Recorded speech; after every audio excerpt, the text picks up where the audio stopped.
Okay, तो हम discuss कर रहे थे कि जो एनर्जी डिस्ट्रीब्यूशन कर्व है उसको एक्सप्लेन करने के लिए स्टीफन ने एक्सपेरिमेंटली ये फाइंड किया कि जो पावर है वो टी टू द पावर 4 होती है। यानी अगर किसी चीज़ का टेम्परेचर टी है तो पावर जो है वो टी टू द पावर 4 होगी। मतलब ये कि अगर किसी चीज़ का टेम्परेचर डबल कर दिया जाए तो उसकी जो इंटेंसिटी या उसकी जो पावर है वो 16 टाइम्स हो जाएगी। इसी तरह से इसी रिजल्ट को फिर वाइन ने इस्तेमाल किया और इसको इस्तेमाल करते हुए क्योंकि ये सिर्फ थर्मोडायनेमिक्स को इस्तेमाल कर रहे थे। थर्मोडायनेमिक्स का मतलब ये है कि मैक्सवेल की इक्वेशंस को और थर्मोडायनेमिक्स को मिक्स करके ये निकाल रहे थे एनर्जी डिस्ट्रीब्यूशन। तो वाइन ने जो डिस्ट्रीब्यूशन निकाली, एनर्जी डिस्ट्रीब्यूशन का फार्मूला निकाला और उससे डिस्ट्रीब्यूशन बनाई, वो डिस्ट्रीब्यूशन सिर्फ और सिर्फ हाई फ्रिक्वेंसी वाले रिजल्ट को एक्सप्लेन कर रही थी, लो वाले को एक्सप्लेन नहीं कर रही थी। इसके बाद 1900 में जो है वो रेले ने कहा कि क्यों ना हम जो मेटल है, मेटल से मेरी मुराद है जो कैविटी है, उसकी अंदरूनी सतह जो है वो मेटेलिक है। और मेटल्स के बारे में ये जानते थे कि वो इलेक्ट्रॉन से मिलकर बनी हुई हैं। तो इलेक्ट्रॉन्स जो होते हैं वो चार्ज पार्टिकल्स हैं। क्यों ना हम इलेक्ट्रॉन्स की जो ऑसिलेशंस हैं, याद रहे ये वो दौर है जब ये नहीं मालूम था कि इलेक्ट्रॉन एक न्यूक्लियस के गिर्द भी घूमता है। न्यूक्लियस डिस्कवर नहीं हुआ, ये 1900 की बात हम कर रहे हैं। न्यूक्लियस जो है वो 1911 में रदरफोर्ड के एक्सपेरिमेंट से डिस्कवर हुआ। तो इस वक्त जो है वो इलेक्ट्रॉन के बारे में यही कहा जाता था कि वो बस रैंडमली मूव करते हैं और वो उनकी कोई ख़ास जो है वो तरीका नहीं है जिससे वो मूव करते हैं। तो रेले का ये आइडिया बड़ा ज़बरदस्त आइडिया था जब उसने ये कहा कि जो इलेक्ट्रॉन्स हैं ये ऑसिलेट करते हैं और इनकी ऑसिलेशन से रेडिएशन निकलती हैं। याद रहे ये बोहर की थ्योरी में जाके पता चला है कि हायर ऑर्बिट से लोअर ऑर्बिट में इलेक्ट्रॉन जाएगा तो फिर रेडिएशन निकलेगी। रेले ये बात नहीं कर रहा। रेले कह रहा है कि इलेक्ट्रॉन किसी तरह से ऑसिलेट करते हैं मेटल के अंदर, और उनकी ऑसिलेशन से जो इलेक्ट्रोमैग्नेटिक रेडिएशन निकलती हैं वो स्टैंडिंग वेव्स बनाती हैं। अब स्टैंडिंग वेव्स आप जानते हैं क्या होती हैं। स्टैंडिंग वेव्स का मतलब है कि ऐसी वेव्स जिनमें एनर्जी जो है वो दो पॉइंट्स के दरमियान रुकी रहती है। This is very important point. Standing waves इसीलिए उनको कहा जाता है कि एनर्जी जो है वो ट्रेवल नहीं करती उनमें एक जगह से दूसरी जगह पे, इसीलिए उनका नाम स्टेशनरी वेव या स्टैंडिंग वेव रखा गया था। अब आप जानते हैं कि उसके अंदर ये जो दो पॉइंट्स हैं जहाँ पे डिस्प्लेसमेंट जीरो हो जाता है और ऑब्जेक्ट बिल्कुल भी मूव नहीं करता उन पॉइंट्स पे, उनको नोड्स कहते हैं। और उन दोनों के दरमियान उसकी जो ऑसिलेशन है वो मैक्सिमम होती है वेव की, और उसको हम एंटी नोड कहते हैं। हर दो नोड्स के दरमियान एक एंटी नोड होता है। एक नोड से दूसरे नोड तक फासला लैम्डा के बराबर होता है। तो ये कॉन्सेप्ट आप देखें कि रेले बहुत करीब करीब पहुंच गया है प्लांक के, क्वांटाइज एनर्जी के कॉन्सेप्ट के, जिसमें वो ये कह रहा है कि स्टैंडिंग वेव बनती है, जिसका मतलब है कि हर इलेक्ट्रॉन जो एक ऑसिलेटर्स का काम कर रहा है वो स्टैंडिंग वेव जनरेट इस तरह से करता है कि जो उनके नोड्स बनते हैं वो मेटल के पॉइंट्स के ऊपर बनते हैं, मेटल की सरफेस के ऊपर बनते हैं। यानी अगर ये मेटल है तो मेटल के अंदर जो इलेक्ट्रॉन है वो ऑसिलेट कर रहे हैं डिफरेंट डायरेक्शन में। उनसे जो स्टैंडिंग वेव बनती है उनका नोड जो है, नोड उनका जो है मतलब ये वाली जो चीज है ये नोड है। ठीक है, अगर आप मेरे हाथ को देख पा रहे हैं तो ये जो साइड पे चीज आती है ये नोड है। इसी तरह से ये वाला नोड है, इनके दरमियान जो खाली जगह आपको नजर आ रही है ये एंटी नोड वाला रीजन है। तो ये जो नोड्स हैं ये सरफेस के ऊपर बनते हैं। इस चीज को उसने आर्गू किया और उसने कहा कि आप इनको एक हार्मोनिक ऑसिलेटर समझ सकते हैं। और चूंकि एक इलेक्ट्रॉन नहीं होता मेटल में, बेबहाल इलेक्ट्रॉन होते हैं, तो लिहाजा बहुत बड़ी तादाद में इलेक्ट्रॉन्स हैं जो कि हार्मोनिक ऑसिलेटर के तौर पे काम कर रहे हैं। और अगर इन तमाम हार्मोनिक ऑसिलेटर्स की एनर्जी कैलकुलेट कर ली जाए, एवरेज एनर्जी कैलकुलेट कर ली जाए, तो उससे आप एनर्जी डिस्ट्रीब्यूशन बना सकते हैं।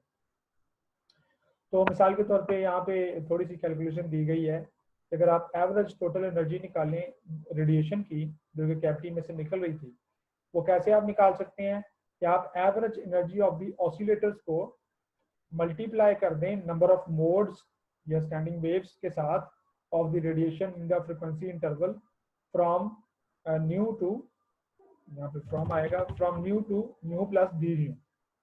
ठीक है जी, यानी वो ये कह रहा है कि आप एक रीजन ले लें कि जी पहले फ्रिक्वेंसी न्यू थी, देन उसकी फ्रिक्वेंसी डी न्यू हो गई, तो उनका जो डिफरेंस है ऑफ कोर्स वो डी न्यू होगा। तो डी न्यू फ्रिक्वेंसी में कितने मोड्स उसके अंदर पाए जा सकते हैं स्टैंडिंग वेव्स के। तो डिफरेंट मोड्स जो हैं उनकी तादाद को मल्टीप्लाई कर दें एवरेज एनर्जी के साथ, तो आप टोटल एवरेज एनर्जी निकाल लेंगे। मसलन एक मोड हो तो उसकी एवरेज एनर्जी ई होगी, दो मोड्स होंगे तो उनकी एनर्जी 2E होगी एवरेज एनर्जी, तीन होंगे तो उनकी टोटल एवरेज एनर्जी 3E होगी, और अगर n मोड्स होंगे तो उनकी एनर्जी NE होगी। अब ये जो n है ये यहाँ पे आपको नजर आ रहा है, ये 8 pi nu square over c³ के बराबर निकला। इसकी कैलकुलेशन जो है वो रेले ने की, एंड देन इसको मल्टीप्लाई कर दिया एवरेज एनर्जी के साथ। तो यहाँ पे आप क्लियरली देख पा रहे हैं कि this is the average energy E multiply by number of modes, so it gives you the average energy of all the modes, तमाम मोड्स की एवरेज एनर्जी, इसका मतलब है टोटल एनर्जी। तो टोटल एनर्जी डेंसिटी जो है वो इसके बराबर है। अब अगला मरहला ये था कि इस E की वैल्यू पुट की जाए, E की वैल्यू पुट की जाए, और जिससे हम अपने ग्राफ को एक्सप्लेन कर सकें कि एवरेज एनर्जी किसके बराबर होती है। अब अगर आप लोगों ने स्टैट वगैरह पढ़ी हुई है तो स्टैट के अंदर हम ये चीज़ पढ़ते हैं, इक्विपार्टीशन थ्योरम वगैरह या इस तरह की चीज़ें पढ़ते हैं जिसमें आप एवरेजेस निकालते हैं, चीज़ों की सैंपल की एवरेजेस निकालते हैं। तो इस एनर्जी को स्टैटिस्टिकल फिजिक्स के थ्रू या स्टैटिस्टिकल एनालिसिस के थ्रू निकाला जाता है। ये वो फार्मूला है जिसको आपने स्टैट की क्लास में देखा होगा, एवरेज निकालने का फार्मूला है। इसमें इक्विपार्टीशन थ्योरम इस्तेमाल किया गया है जो कि थर्मोडायनामिक्स का एक थ्योरम है कि तमाम मोड्स में इक्वल एनर्जी डिस्ट्रीब्यूट होती है। किसी भी मतलब अगर वाइब्रेशन हो रही है और ट्रांसलेशन हो रही है या इसी तरह, तो डिफरेंट मोड्स में इक्वल एनर्जी जो है वो डिस्ट्रीब्यूट होती है। और इस चीज़ को अगर आप यहाँ पर इस्तेमाल करें और इंटीग्रेट करें एनर्जी पर 0 to E 0 to infinity times E into E power minus E/kT into DE, और उसी चीज़ का नीचे ये आ रहा है। तो ये एवरेज का फार्मूला होता है, ये स्टैट में आपने पढ़ा होगा। अगर E की एवरेज निकालनी है तो यहाँ पर E रखेंगे, और इसको पार्टीशन फंक्शन के थ्रू भी हम कहते हैं कि पार्टीशन फंक्शन है, लेकिन पार्टीशन फंक्शन का भी नाम नहीं लेते, सिंपल आप ये फार्मूला समझ लें कि ये एवरेजेस निकालने का फार्मूला है।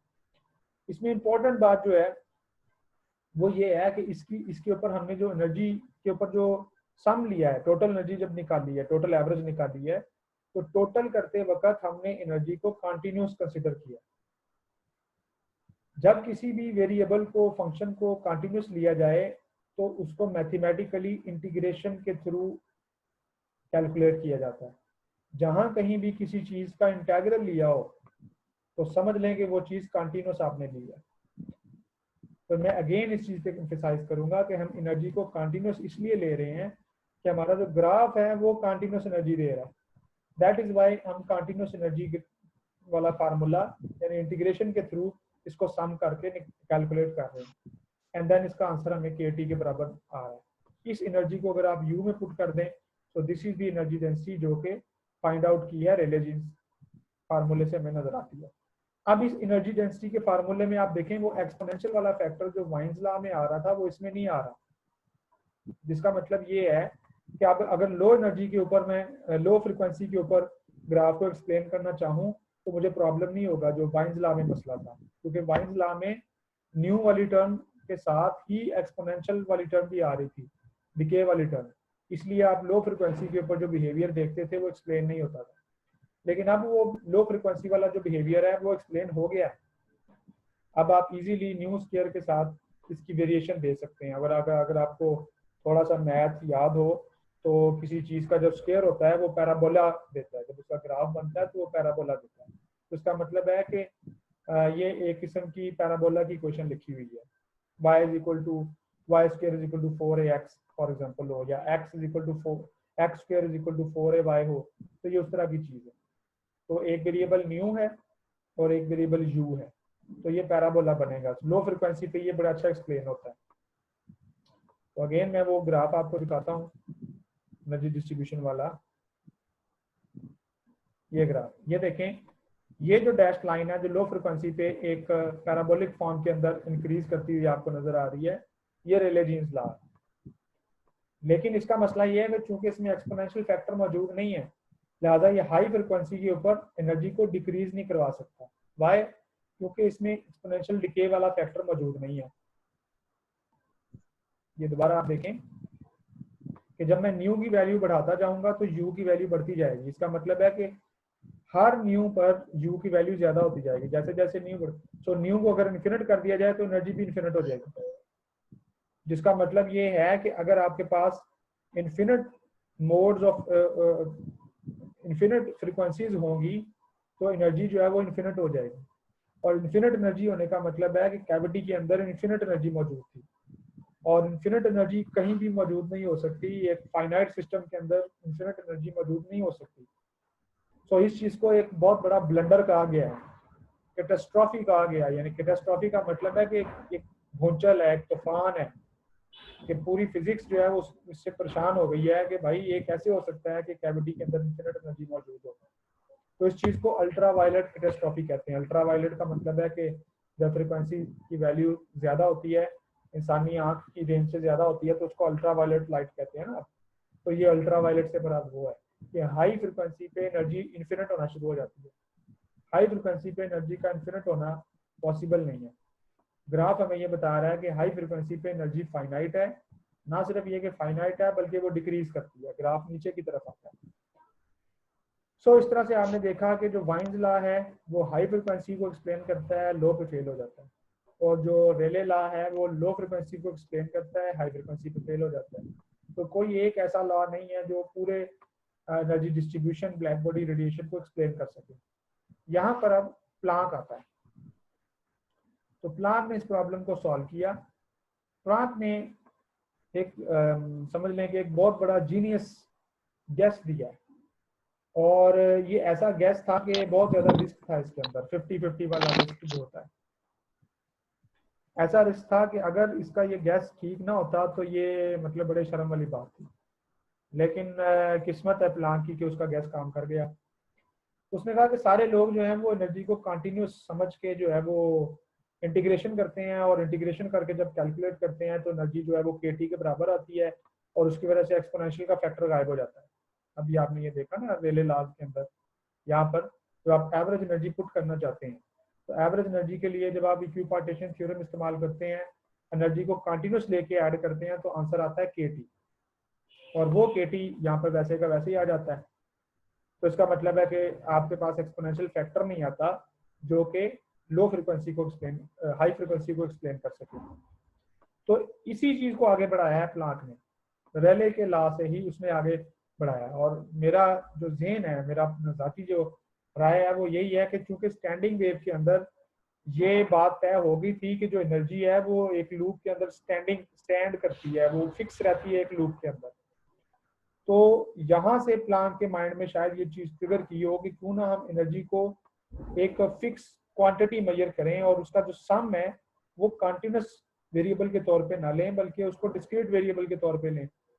और उस डिस्क्रीट वेरिएबल के तौर पे लेने के लिए उसने इंटीजर एनर्जी जो है, इंटीग्रल एनर्जी जो है उसका कंसेप्ट दिया। ये वो फार्मूला है जो कि उसने इस्तेमाल किया, E=NHV। उसने कहा कि बजाय हम इसके कि हम जो है वो क्लासिकल फार्मूले इस्तेमाल करें, हम इस फार्मूले को इस्तेमाल करते हैं।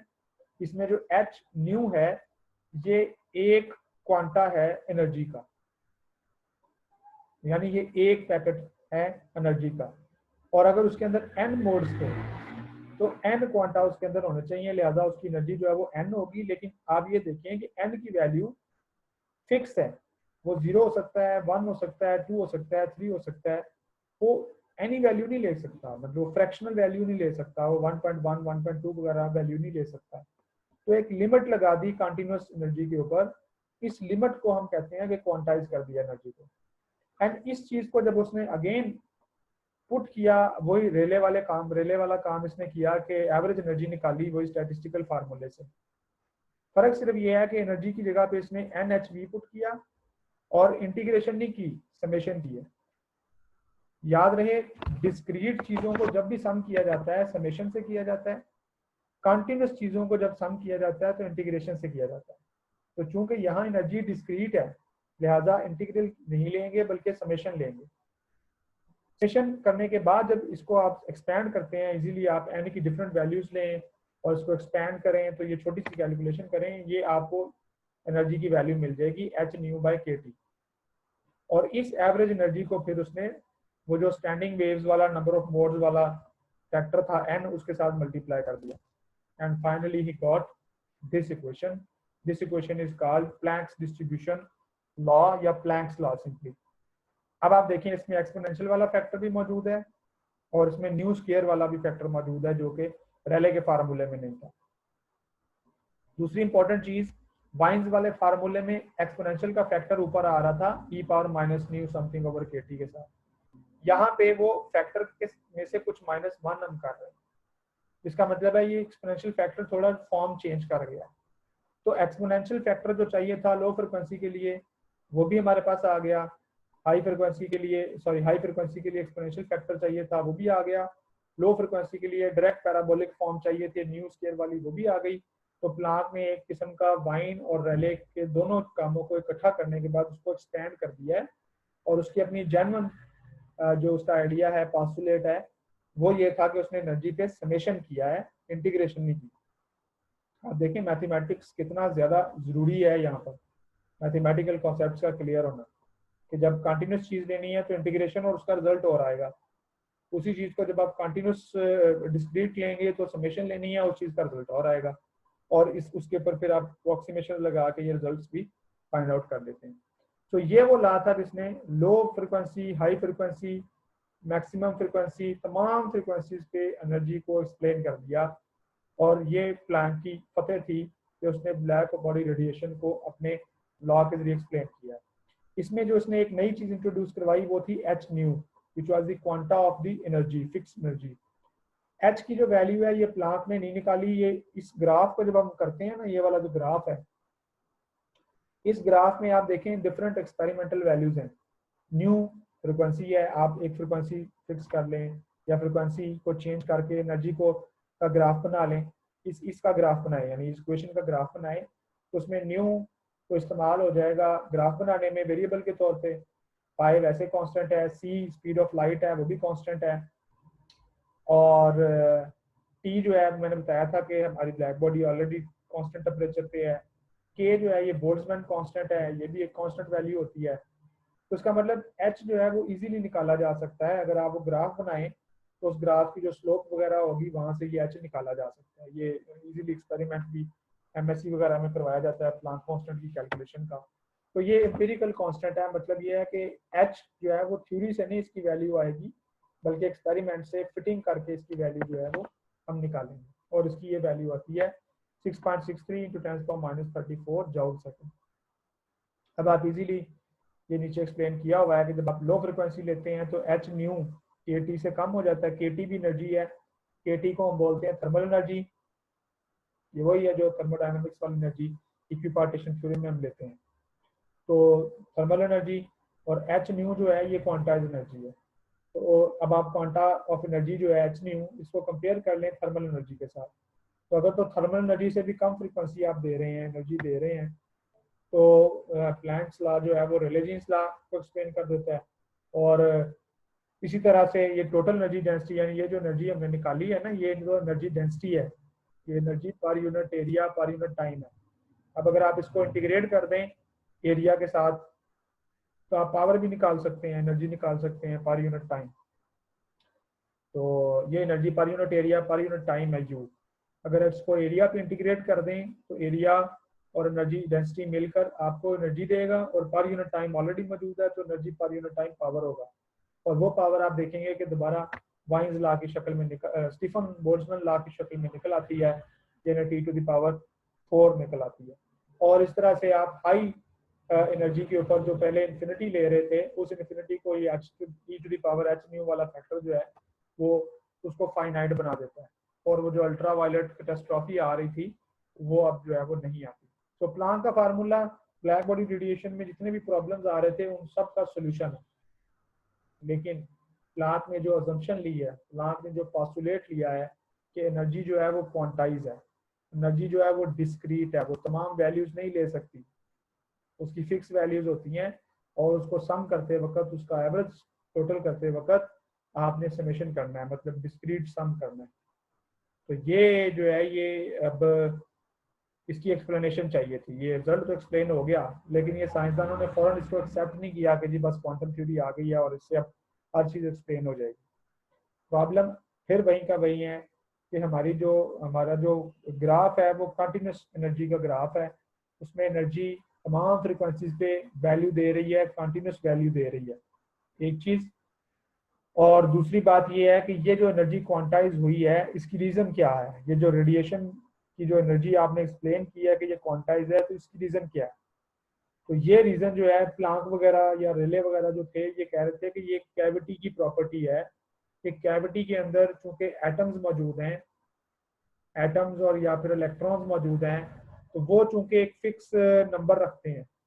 हर इलेक्ट्रॉन एक एक पार्टिकल है और उसकी ऑसिलेशन जो है वो एक खास मोड के साथ होती है। इस वजह से जो है वो एनर्जी क्वांटाइज होती है। वक्त के साथ साथ आगे हम देखेंगे फोटोइलेक्ट्रिक इफेक्ट या उसके हम्पटन इफेक्ट वगैरह में ये वाला आइडिया जनरलाइज हुआ है। सो प्लांक को क्वांटम थ्योरी का बानी तो कहा जा सकता है, लेकिन एनर्जी क्वांटाइजेशन का बानी नहीं कहा जा सकता। मतलब रेडिएशन को ओवरऑल क्वांटाइज कर देना ये प्लांक का काम नहीं है। प्लांक ने एनर्जी की क्वांटाइजेशन को अगेन कैविटी की प्रॉपर्टी कहा है। और अगर ये ब्लैक बॉडी कैविटी की प्रॉपर्टी है तो फिर ये तमाम रेडिएशन के लिए ट्रू नहीं होनी चाहिए। ये सिर्फ उस रेडिएशन के लिए ट्रू होनी चाहिए जो कैविटी में से निकलेगी। यानी ये लॉ, प्लांक का लॉ जो है वो सिर्फ, या जो एनर्जी क्वांटाइजेशन है वो सिर्फ जो है वो ब्लैक बॉडी रेडिएशन पे वैलिड होनी चाहिए।